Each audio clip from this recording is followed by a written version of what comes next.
Sebelum ke pembahasan, as always, like, share, and subscribe supaya video-video dari channel ini mudah tersebar dan ditemui banyak orang. Dengan begitu kalian juga akan membuat fandom Star Wars di Indonesia semakin berkembang. Tanpa berlama-lama, langsung aja ke bahasannya.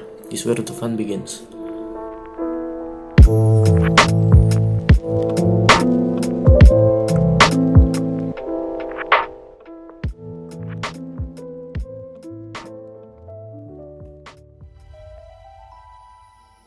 Hello there, balik lagi bersama gue Sang Padawan di Ngulik Star Wars. Setelah lama menunggu dan diberi harapan palsu oleh rumor-rumor soal perilisan trailer series ini yang nyatanya selalu zong, akhirnya kali ini Star Wars secara resmi memberikan kita first look dan teaser trailer dari series Obi-Wan Kenobi. Oke, langsung aja kita ulik satu persatu first look dan teaser trailernya.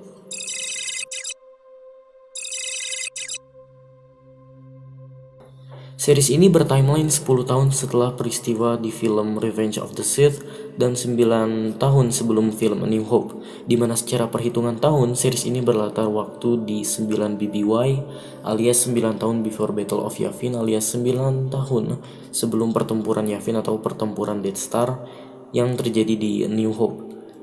Di detik-detik akhir Clone Wars atau Perang Klon, para Clone Trooper mengkhianati dan membantai hampir seluruh Jedi atas perintah Order 66 dari sang kanselir Palpatine yang nyatanya adalah seorang Sith Lord bernama Darth Sidious yang sekaligus calon kaisar. Anakin Skywalker, murid Obi-Wan Kenobi yang terjatuh ke sisi gelap, membantai semua Jedi yang ada. Duel antar sang master dan apprentice dengan masternya ditinggal terbakar setelah kekalahannya, dan terlahir kembali dengan nama Darth Vader sebagai murid sekaligus tangan kanan bagi sang kaisar. Republik telah jatuh direformasi menjadi kekaisaran galaksi pertama alias The First Galactic Empire. Darth Vader beserta para inkusitornya satu persatu memburu dan melenyapkan sisa-sisa Jedi yang selamat dari pembersihan besar Jedi alias Great Jedi Purge. Dua anak kembar Anakin Skywalker dan Padme Amidala, Luke dan Leia pun dipisahkan. Di Tatooine yang laki-laki tumbuh besar bersama paman dan bibinya, adik tiri sang ayah dan istrinya. Di Alderaan yang perempuan tumbuh besar bersama keluarga royal Bail Organa, teman baik sang ibu selama Clone Wars. Dalam mengawasi putra Skywalker, Obi-Wan mengasingkan diri di Tatooine, menunggu sampai sang harapan siap mengubah takdir galaksi dan mengembalikan ayahnya ke sisi terang.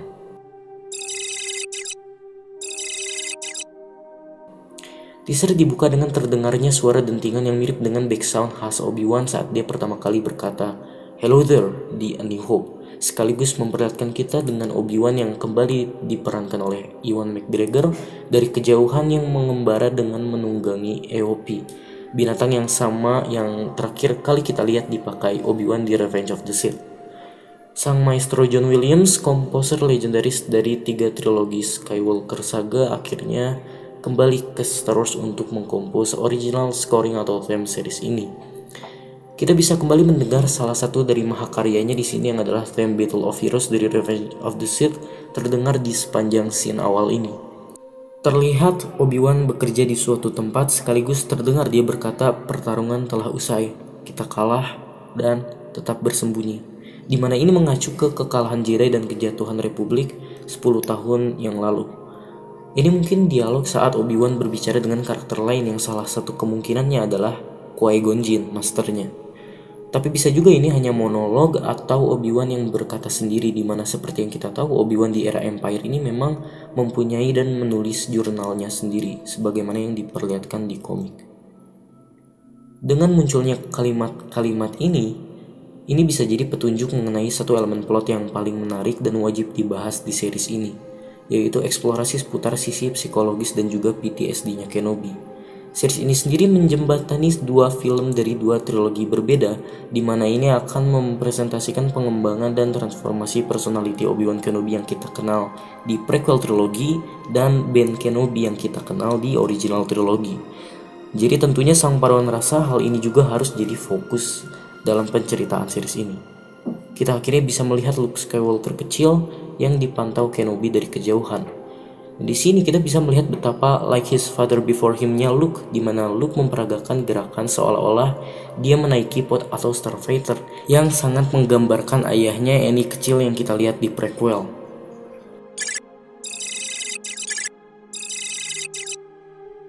Terdengar tema ikonik lainnya dari prequel Duel of Fates dari The Phantom Menace. Kita diperlihatkan dengan sebuah kapal yang kelihatannya adalah Shuttle Inquisitorius yang mendarat di suatu tempat yang kemungkinan besar adalah benteng Inquisitor alias Fortress Inquisitorius yang ada di game Jedi Fallen Order, di mana kelihatannya ini masih markas para Inquisitor yang juga sama-sama berlokasi di Bulan Nur di sistem Mustafar, sistem yang juga jadi tempat terletaknya Kastil Vader alias Vader's Castle. Buat yang belum tahu, Imperial Inquisitor atau singkatnya Inquisitorius adalah suatu ordo berisi para pengguna Force Dark Side yang dibentuk oleh Darth Sidious alias Emperor Palpatine setelah Great Jedi Purge dan pembentukan Galactic Empire, di mana ini bertujuan dalam memburu dan memusnahkan Jedi-Jedi yang selamat dari Great Jedi Purge. Inquisitorius dilatih dan dipimpin oleh satu sosok Dark Lord of the Sith, yaitu Darth Vader sendiri, dan satu Inquisitor dengan pangkat tertinggi, yaitu Grand Inquisitor. Para Inquisitor biasanya adalah mantan Jedi dan pada umumnya menggunakan spinning lightsaber dan dipanggil dengan sebutan brother dan sister. Terdengar salah satu Inquisitor yang sudah kita sebut tadi berkata, kunci untuk memburu Jedi adalah kesabaran. Inquisitor yang diperankan Rupert Friend ini adalah Grand Inquisitor yang pertama kali muncul di animated series Rebels bersama dengan Inquisitor lain yang juga muncul di series ini, Fifth Brother, yang diperankan oleh Sung Kang. Kita diperlihatkan dengan Inquisitor lain yang berhadapan dengan Owen Lars yang kembali diperankan Joel Edgerton. Inquisitor ini adalah third sister yang bernama Reva yang diperankan oleh Moses Ingram, karakter Inquisitor baru yang bakal debut di series ini. Dari scene ini, sepertinya kita diperlihatkan dengan pembawaan series ini yang kelihatannya bakal lebih serius dan mendalam dibanding series-series live action Star sebelum-sebelumnya. Third Sister Reva terlihat berada di atas rooftop di planet yang kemungkinan besar adalah planet baru bernama Dayu. FYI, planet yang punya vibe ala-ala cyberpunk / neo-noir ini mengambil inspirasi dari Hong Kong, dimana sepertinya ini jadi homage untuk sang sutradara Deborah Chow yang berdarah Asia. Banyak yang bilang planet ini mengingatkan kita dengan Coruscant, tapi bagi sang Paron sendiri planet ini cukup mirip dengan Narshada alias bulan penyelundup Nalhata. Selain Reva, di sini lain kita juga bisa melihat Inquisitor perempuan misterius, Fifth Brother, Grand Inquisitor, dan juga termasuk Kenobi ada di planet Dayu ini. So, berarti kemungkinan besar ini jadi plot pointnya, di mana Kenobi akan dibuntuti Inquisitor sampai ke planet ini.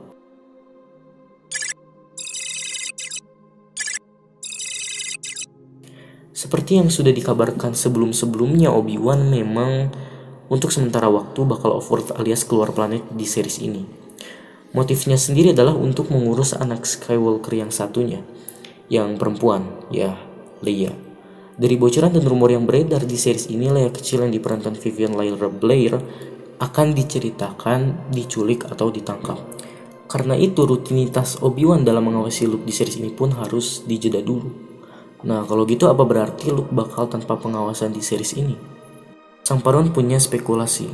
Bisa jadi Obi-Wan off-world juga karena untuk mengalihkan kehadiran Luke dari para Inquisitor, di mana kita tahu Third Sister Reva bersama Grand Inquisitor dan Fifth Brother datang ke Tatooine dan merasakan kehadiran keberadaan Kenobi. Ada juga spekulasi lain yang sebenarnya cukup mendukung spekulasi ini. Tujuan utama para Inquisitor di Tatooine sebenarnya bukan karena Kenobi atau bahkan Luke, tapi untuk memburu Jedi lain yang ada di Tatooine. Jedi lain ini adalah Quinlan Vos, yang bisa jadi karakter yang dimainkan oleh Kumail Nanjiani. Buat yang asing atau belum kenal, Quinlan Vos adalah seorang Jedi Master beras Kifar yang hidup selama era Republik dan Clone Wars. Vos dikenal sering melakukan misi yang berkaitan dengan dunia kriminal dan reputasinya sebagai Jedi yang tidak selalu mematuhi aturan atau dogma Jedi Order. Vos menjadi master bagi Jedi Ayla Secura, di mana di salah satu misinya dia menyelamatkan Secura dan menjadikannya padawannya. Vos juga pernah team up dan bahkan saling jatuh cinta dengan Darkseid user Asajj Ventress dalam misi untuk membunuh Count Dooku, di mana Ventress mengorbankan dirinya demi menyelamatkan Vos dalam misi itu. Ada beberapa alasan kenapa sang Paron bisa bilang Jedi ini Quinlan Vos. Pertama, bagi Vos, Tatooine tidaklah asing karena dia sendiri pernah sempat berada di Tatooine, sebagaimana kemunculan pertamanya sebagai background karakter di The Phantom Menace. Kedua, Quinlan Vos dan Obi-Wan pernah team up di Clone Wars.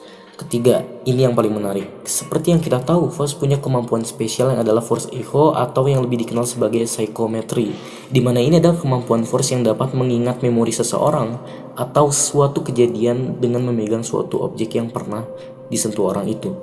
Nah, karena ini, make sense kalau Quinlan Vos jadi orang yang nantinya akan membantu Obi-Wan dalam melacak atau menginvestigasi keberadaan Leia kecil yang diculik, di mana memang di bocoran yang beredar dikatakan kalau karakter Kumail Nanjiani di series ini bakal punya intervensi yang cukup signifikan dalam misi Obi-Wan dalam menyelamatkan Leia kecil. Ada satu karakter Imperial misterius yang diperankan Indira Varma. Aktris Indira Varma ini sudah diumumkan bergabung ke jajaran cast series ini sejak awal announcement. Jadi bisa jadi karakternya juga bakal punya peran yang signifikan di series ini. Teaser diakhiri dengan theme Anakin Dark Deeds, theme terakhir dari prequel yang diputar di sepanjang trailer ini. Sekaligus dibarengi dengan suara nafas ikonik Darth Vader, di mana Vader di series ini nantinya akan melakukan duel ulang alias rematch of the century melawan sang mantan Master Obi-Wan Kenobi. Bahkan dengar-dengar duelnya gak cuma sekali, tapi 2 kali.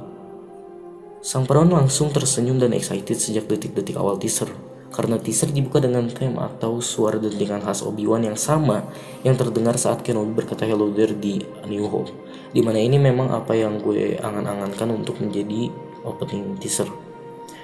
Obi-Wan membahas soal kekalahan Jedi dan Republik sambil diiringi Battle of Heroes di background. Terasa begitu emosional, mengingat tragisnya Order 66 dan juga duel Obi-Wan versus Vader di Revenge of the Sith. Luke Skywalker kecil bener-bener bikin senyum, apalagi di sini kita bisa lihat kemiripan Luke dengan ayahnya di masa kecilnya. Ewan McGregor is back, memerankan sosok Kenobi 10 tahun post Revenge of the Sith, yang sangat pas diperankan Ewan McGregor dengan usianya yang sekarang. Logo Lucasfilm muncul, Duel of Fates mulai terdengar. Damn, bener-bener dibuat merinding. Kemunculan Grand Inquisitor baru, melihat lagi Owen Lars dan juga Fifth Brother bikin gue excited. Pendapat soal live action para Inquisitor dari Rebels, lagi-lagi adaptasi live action Star Wars memang selalu jadi problema. Tapi Grand Inquisitor jadi yang paling kurang seru bagi sang Padawan. Yang paling fatal ada di bagian mata Sith-nya dan juga giginya yang sama sekali tidak menggambarkan spesies pawan yang ada di Revenge of the Sith. Ya walau begitu, sang Padawan masih tetap excited karena akhirnya bisa melihat Inquisitor dalam versi live actionnya. Title seriesnya tampil, terdengar nafas ikonik Vader ditambah iringan tema Anakin Dark Deeds dari Revenge of the Sith. Sang Padawan bener-bener gak sabar lihat rematch of the century-nya Vader versus Kenobi di series ini nanti. Yaitu dia breakdown Sang Padawan dari ngulik Star Wars kali ini. Untuk update dan bahasan selanjutnya pastiin kalian subscribe dan turn on notifnya. Follow juga Sang Padawan di media-media lain, tentunya di @sangpadawan. Cek video dan playlist yang lainnya. This is the way and the Force will always be with you.